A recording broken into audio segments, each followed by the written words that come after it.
এজন্য করে রাসূলুল্লাহ সাল্লাল্লাহু আলাইহি সাল্লাম বলেছেন, পিতার কথা একবার এবং মায়ের কথা তিনবার।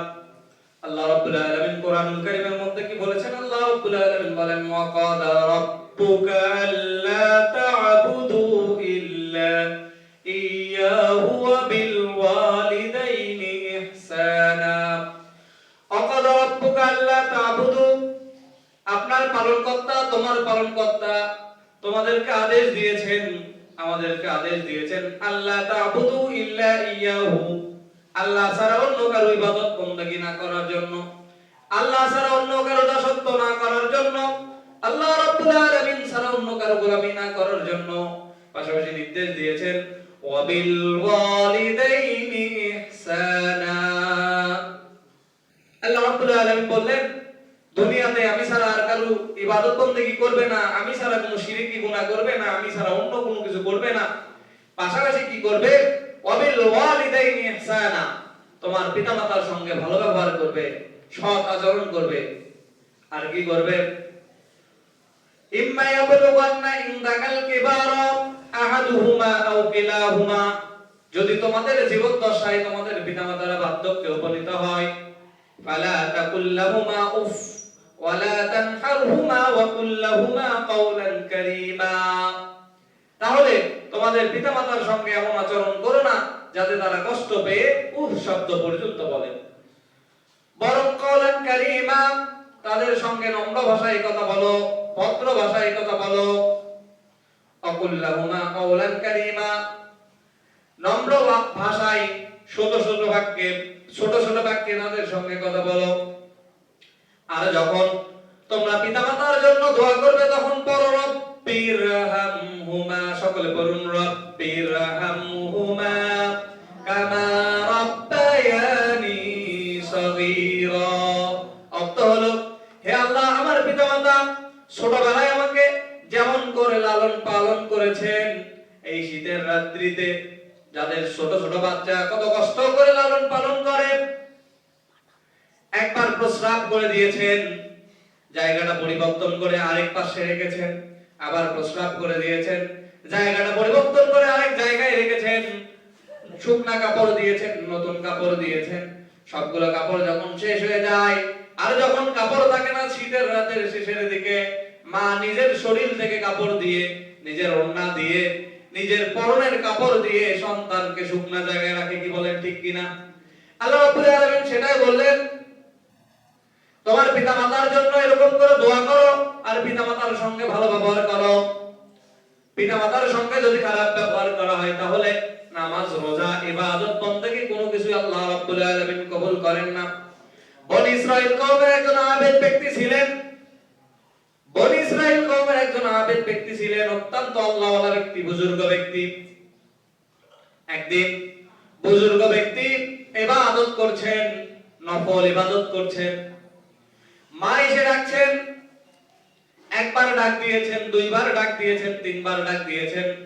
নফল ইবাদত করার কারণে, নফল নামাজ পড়ার কারণে সন্তানটার জবাব দেয় নাই, কারণ তিনি আবেদ, আলিম নয়, জানতেন না। একজন দরবেশ কিন্তু আলিম না, তিনি না জানার কারণে মায়ের জবাব দেয়নি।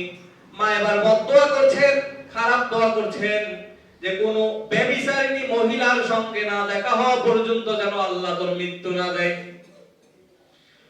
ঘটনা ঘটে গেল কিছুদিন পরে, এলাকার মধ্যে একজন সন্তান প্রসব করেছেন, সন্তান জন্ম দিয়েছেন। লোকেরা বলছে, তোমার সন্তানের বাবাকে? সে বলছে, অমুক জায়গায় যে দরবেশ থাকে সে আমার সন্তানের বাবা। বলেন নাউজুবিল্লাহ। এবার দরবেশের কাছে যাওয়া হলো, লোকজন বলছে, তুমি নাকি এই কাজ করেছো। দরবেশ এবার সন্তানের কাছে গেলেন, মাথায় হাত দিয়ে বলছেন, বলো তোমার বাবাকে। সন্তান সঙ্গে সঙ্গে বলছে, এই দরবেশ আমার বাবা নয়, অমুক রাখাল সে আমার বাবা। বলেই সন্তানটা আবার চুপ হয়ে গিয়েছে, আর কোনো কথা বলতে পারেন না। দুইটা জিনিস বোঝার বিষয়। প্রথম বিষয় হচ্ছে, মা আপনার জন্য ভালো দোয়াই করুক, খারাপ দোয়াই করুক, যে দোয়াই করুক না কেন কবুল হয়ে যাবে। দ্বিতীয়, উনি যে বুজুর্গ ছিলেন, আল্লাহর ওলি ছিলেন, এটাতে কোনো সন্দেহ ছিল না, কিন্তু শুধু আল্লাহর ওলি হলেই, উনি শুধু আল্লাহর ওলি হওয়ার কারণে এরকম সমস্যা হয়েছিল। যদি উনি আলিম হতেন আল্লাহ রাব্বুল আলামিনের হুকুম আহকাম জানতেন। মাসআলার কিতাবের মধ্যে এসেছে, ফতোয়ার কিতাবের মধ্যে এসেছে, সন্তান যখন নামাজ পড়বে, নফল নামাজ, এমন অবস্থায় যদি তার পিতামাতা ডাক দেয়, তার পিতামাতা কথা বলতে চায়, তাহলে নফল নামাজকে বাদ দিয়ে সন্তান পিতার ডাকে সাড়া দিবে, নফল নামাজ ছেড়ে দিয়ে সন্তান মায়ের ডাকে সাড়া দিবে। বলুন সুবহানাল্লাহ। তবে যদি সন্তান ফরজ নামাজ পড়ে, ওয়াজিব নামাজ পড়ে, এরকম যদি হয়, তাহলে পিতামাতার ডাকে সাড়া দেওয়া যাবে না। এখানে দ্বিতীয় যে বিষয়টি, সেটা হলো পিতামাতা বুঝে শুনে একটু বদদোয়া বা খারাপ দোয়া করতে হবে।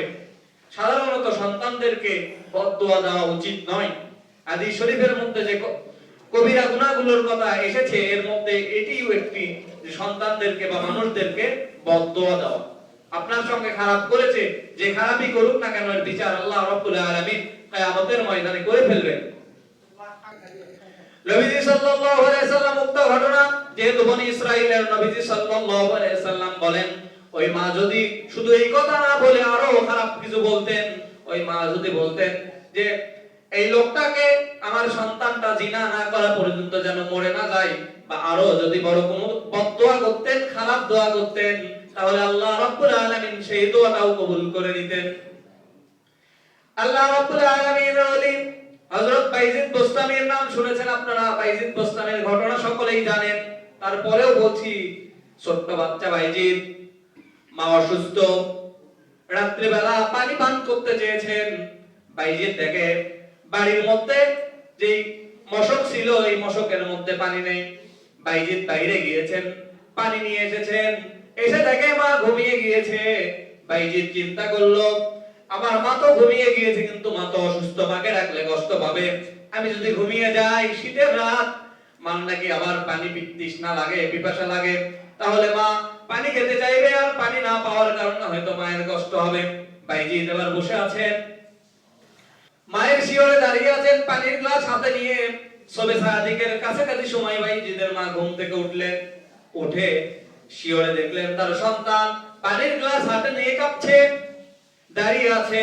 বাবা, তুমি এখানে দাঁড়িয়ে কেন? হঠাৎ তার মনে পড়লো সন্ধ্যার সময়, সন্ধ্যা রাত্রিতে সন্তানের কাছ থেকে পানি পান করতে চেয়েছিল। বাবা, তুমি তো ঘুমাইলেও পারতে, পানিটা আমার পাশে রেখে দিতে। বলছে, মা তোমার কষ্ট হবে, এই জন্য আমি পানিটা পাশে রেখে নাই। আল্লাহর ওলি বাইজিদ বোস্তামীর মা তখন হাত উঠিয়ে সঙ্গে সঙ্গে দোয়া করলেন, রব্বুল আলামিন, আমার বাইজিদকে তুমি সুলতানুল আরিফিন বানিয়ে দাও। বলুন সুবহানাল্লাহ। তোমার খাস বান্দা বানিয়ে দাও। মায়ের দোয়া কবুল হয়ে গিয়েছে, বাইজিদ খাস ওলি হয়ে গিয়েছে। পিতামাতার সঙ্গে অসৎ আচরণ করার কারণে দেখবেন সংসারের মধ্যে শান্তি নাই, সংসারের মধ্যে বনিবনাত নাই। স্ত্রীর সঙ্গে মায়ের সম্পর্ক ভালো না, মায়ের সঙ্গে স্ত্রীর সম্পর্ক ভালো না, সাপে নেউলে সম্পর্ক, সাপে বেজির মতো সম্পর্ক, এরকম অবস্থান হয়ে গিয়েছে। অথচ আমরা সমাজের মধ্যে কিছু ভুল কথাও বলে থাকি। কেমন ভুল কথা?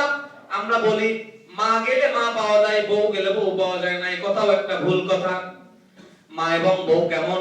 মা এবং স্ত্রী হচ্ছে আপনার দুইটা শরীরের দুইটা হাতের মতো। মাকে যদি ডান হাত কল্পনা করা হয়, স্ত্রী বাম হাত, দুইজনেরই গুরুত্ব আপনার সংসারে রয়েছে। তবে মায়ের যা হক অধিকার, সেটা মাকে আপনার বুঝিয়ে দিতে হবে। স্ত্রীর যা হক অধিকার, স্ত্রীকে আপনাকে বুঝিয়ে দিতে হবে। বাবার সঙ্গেও ভালো ব্যবহার করতে হবে। হাদিসের মধ্যে এসেছে, নবীজি বলেন, রিজাল রাব্বি ফির রিজাল ওয়ালিদি, পিতার সন্তুষ্টি আল্লাহর সন্তুষ্টি।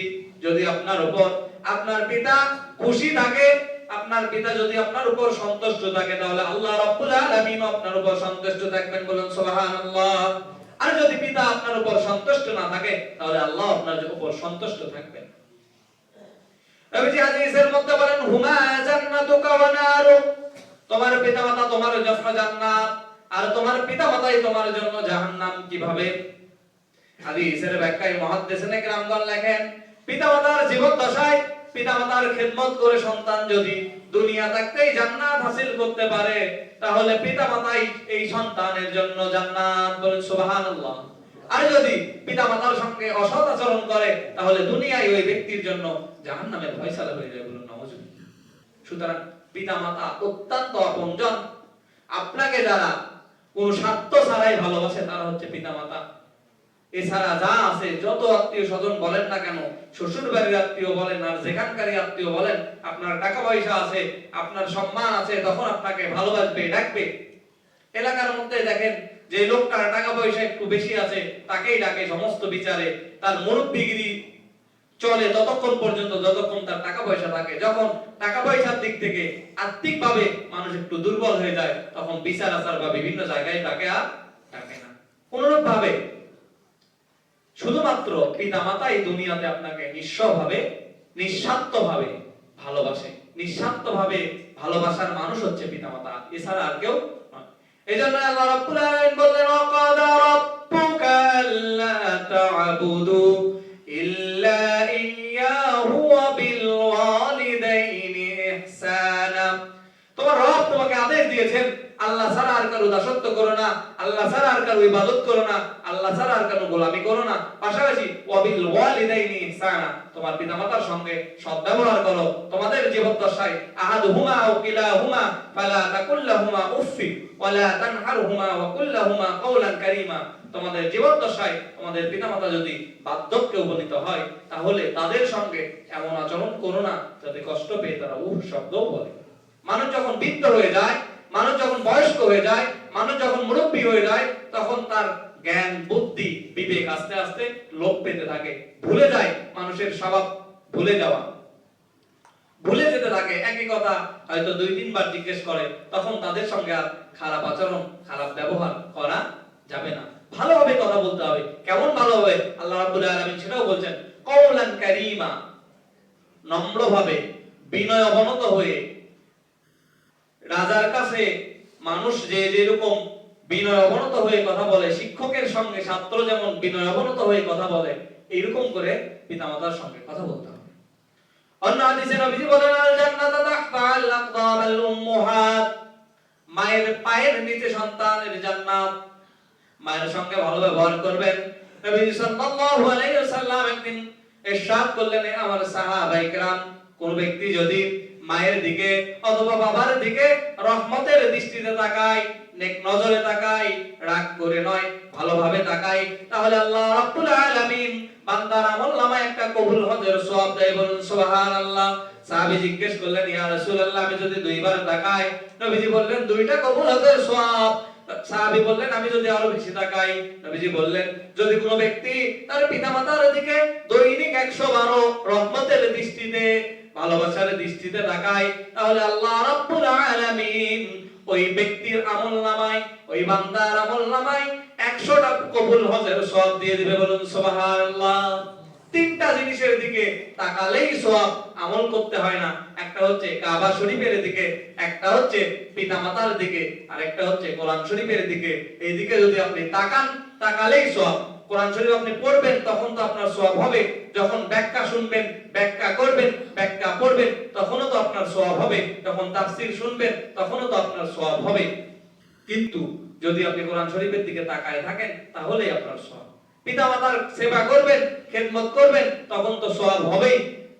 খেদমতও করতে হবে না, সেবাও করতে হবে না, শুধু তাকায় থাকবেন, আল্লাহ রাব্বুল আলামিন সওয়াব দিয়ে দিবেন। কাবা শরীফ আপনি যখন তাওয়াফ করবেন, আপনি যখন মাকামে ইব্রাহিমে নামাজ পড়বেন, কাবা শরীফে নামাজ পড়বেন, 1 রাকাত নামাজ পড়লে 1 লক্ষ রাকাতের সওয়াব। নামাজও পড়তে হবে না, শুধু যদি আপনি তাকায় থাকেন, তাহলে আল্লাহ রাব্বুল আলামিন আপনার আমলনামায় সওয়াব দিয়ে বলুন সুবহানাল্লাহ। এজন্য মা বাবা এইরকম একটা সম্পদ, যাদের মা বাবা চলে গেছে, আমরা দোয়া করব, রব্বিরহামহুমা কামা রাব্বায়ানি সগীরা, এরকম করে দোয়া করব। মা বাবার আত্মীয় স্বজনের সঙ্গে, যে আত্মীয় স্বজন রয়েছে, বাবার বন্ধু, মায়েদের বান্ধবী, এদের সঙ্গে ভালো ব্যবহার করব। খালা ফুফু, এদের সঙ্গে ভালো ব্যবহার করব। বাবার যারা বন্ধু তুল্য রয়েছে, চাচা রয়েছে, তাদের সঙ্গে ভালো ব্যবহার করব। একটা হাদিসের মধ্যে এসেছেন, নবী সাল্লাল্লাহু আলাইহি সাল্লাম বলেছেন, চাচাও বাবার মতো। আমরা চাচাদের সঙ্গে সম্পর্ক ভালো রাখি না, ফুফুদের সঙ্গে সম্পর্ক ভালো রাখি না, খালাদের সঙ্গে সম্পর্ক ভালো রাখি না। যে মাই মরে গেছে, বাবাই মরে গেছে, চাচাদের সঙ্গে সম্পর্ক, ফুফুদের সঙ্গে সম্পর্ক রেখে আর কি লাভ? এরকম চিন্তা ভাবনা করা যাবে না। আসুন, আল্লাহ রাব্বুল আলামিন যে বিধিবিধান দিয়েছেন, আল্লাহর ইবাদতের পাশাপাশি পিতামাতার খেদমত, আল্লাহ সুবহানাহু ওয়া তাআলা আমাদেরকে পিতামাতার খেদমত করার তৌফিক দান করুক। সকলে বলে আল্লাহুম্মা আমিন। যারা সুন্নাত পড়েনি, ক্বাবলাল জুমা পড়েনি।